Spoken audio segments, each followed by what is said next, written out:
Alright, guys, so I was scrolling through the internet, right, with my little brother on YouTube, and I seen a very interesting video, right? A video that talks about Jesus being Satan, right? And this to me is no surprise.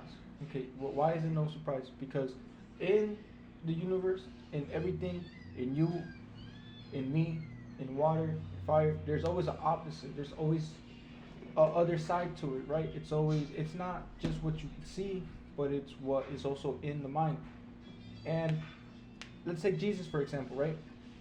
Jesus was someone who ascended humanity through an understanding of the one true power, right? And that being God, the universe, the infinite, the omnipresence, whatever you want to call it, whatever you can perceive it, however you want to call your God. Just understand that we all have the same God. They are all one God, right? And anything that tries to tell you that there's multiple gods, that's also right, right? Why? Because a lot of those gods share the same aspects of a god, but that doesn't mean that those gods are lesser gods. No, they're gods within their own space, right?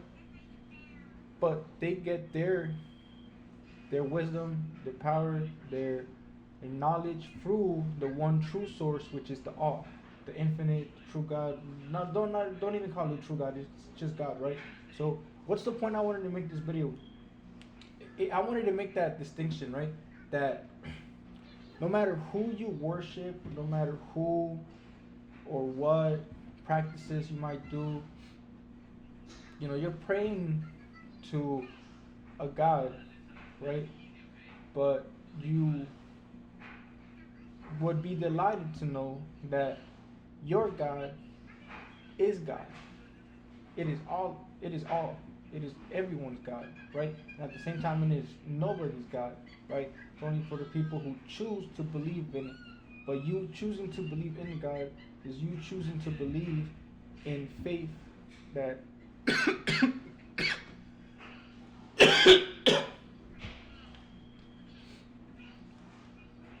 that's the wrong. That's like a really bad way of putting that because people don't. Well, I would like to believe, anyways, right? There's probably people out there who practice religion or look up to gods for different reasons. For me, a God has to be aligned with what I believe in order for me to be interested or to be willing of worship, right? But I think the key word here is worship because a God, a true God, does not ask for anything in return. It is eternal in love and it is always loving, right? So just because you don't give it gifts, just because you don't give it da da da, doesn't, at that point it's almost like you're worshiping a false idol, right? Because a God will not ask anything from you, right? A true God will give knowing that it will get more out of giving you. You get me? So a true God is the thing that lies within all of us. It is possible for all of us. Jesus ascending his humanity didn't make him lose his humanity. It amplified it because we are already perfect, right? And I'm not talking about perfect like in the sense that it kind of appears to be objectively perfect. No, it is perfect because it is itself. And that in itself is perfect. Because that means you are following your intuition, your thoughts, your mind. And as we all know, mind creates the universe, right? So they are basically creating their own world.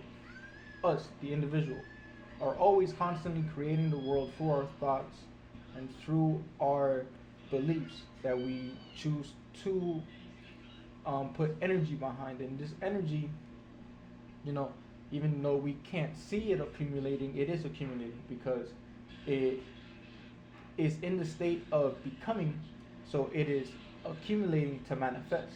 and that's when it starts to actually appear into life, right? So having, I was gonna say complete faith, but to have faith would be wrong, because that would be to go against yourself, right? To believe that you can when you know you can't. You know, you get me? It's differences. But I'm being very nitpicky with the words because I want to make it as clear as possible. But that's basically just what I wanted to say, right? So all gods are one God, but all gods are liked for different reasons. Like La Santa Muerte, right? People like her for different reasons. I like her because she looks fucking cool, right? She a bad bitch. I'm broke, so I'll be fucking with her, right?